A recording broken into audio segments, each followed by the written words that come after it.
हम में से बेशतर लोग दूसरों के लिए तो कुछ ना कुछ सिफारिश कर देते हैं, मेहनत कर लेते हैं या किसी से कुछ अच्छे अल्फाज अदा कर देते हैं, लेकिन जब बात आती है अपने लिए कुछ बेहतरी करने की तो हम टाल देते हैं।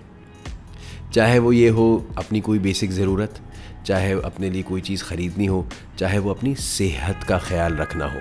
ये एक इंतहाई अहम बात है, क्योंकि 9 टाइम्स आउट ऑफ 10 हम आम तौर से एक दूसरे को ये कहते हैं, अरे भाई मुझे कुछ नहीं हुआ, अरे भाई मैं ठीक हूँ, अरे भाई डॉक्टर के पास नहीं जा रहा, खामखा वो कुछ ना कुछ लिख देगा, फिर मैं परेशान हो जाऊँगा और उसके बाद फिर इलाज मुआवजा शुरू हो जाएगा।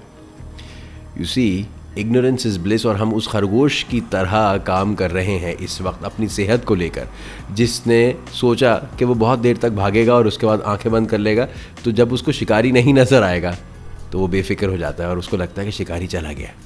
लेकिन ऐसा नहीं होता, क्योंकि उसी लम्हे में शिकारी उसको देखता है और शिकार हो जाता है खरगोश का। So it is important to be aware.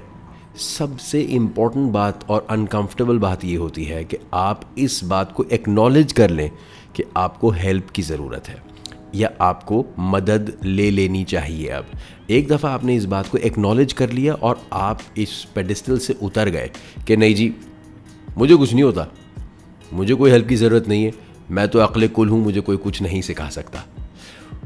ये जब तब्दील हो जाएगा तो आधा मसला तो ख़त्म हो जाएगा, ये मेरा आपसे वादा है। बाकी जो आधा है वो क्योंकि आपने रियलाइज़ कर लिया और अब आपकी अवेयरनेस में है, तो अब आप कोशा हो जाएंगे कि मैं क्या करूं इसकी बेहतरी का लाने के लिए, मैं क्या करूं ताकि मेरे साथ ये ना हो या मैं ऐसा ना करूं अपने साथ। ये ज़्यादतियाँ अपने साथ करने से रोक लें ताकि आपकी सेहत बेहतर हो, न सिर्फ जिस्मानी but mental as well. Because हम आम तौर से कोशिश ये करते हैं कि जी अपने जिस्म का तो ख्याल फिर भी हम रख लेते हैं, अपने जहन का ख्याल रखते हैं? नहीं रखते।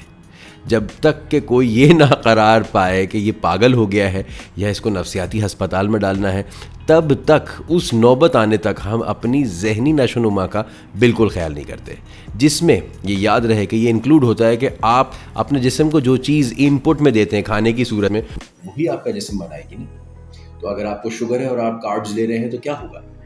आप बीमार ही रहेंगे और आप मज़ीद बीमार होते चले जाएंगे उस पॉइंट तक कि आपका जिस्म काम करना छोड़ देगा। एग्जैक्टली वैसे ही आपका जहन भी फंक्शन करता है।